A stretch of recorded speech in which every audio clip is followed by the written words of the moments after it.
De Sinne had het dreig deze dagen en dan kennen we wel roepen, de Sinne komt erbij, maar die had het dreig en dat zal het weekend niks hebben.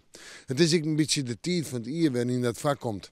Maar ik denk wel dat de Sinne meer en meer trein wint. En joet, het weer de eerste dag van de meteorologische maaitijd en tankemieke wordt het ik maaitijd.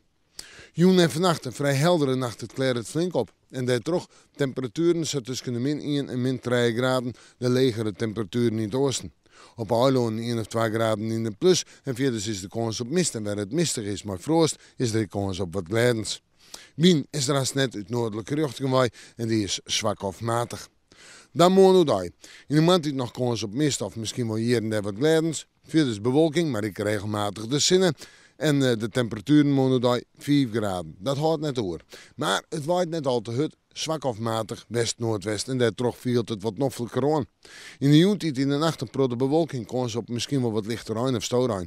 Maar dat stelt het volle voor en dan op naar snij. Dan is er bewolking, maar wind is in het terrein en hoe daar een temperatuur om bij de 6 graden heen.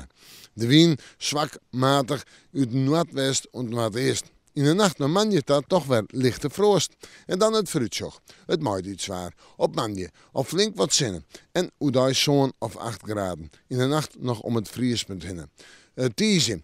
Zo'n 9 graden. Misschien op plakken wat zien. Maar flink wat zinnen. En op Waasje wat meer bewolking. Maar ik nog altijd een aardig wat zinnen. En een temperatuur om het bij de 9 of de 10 graden heen. Tjoch, dan is het maaitijd. En we moeten morgen maar weer even in het Waasje.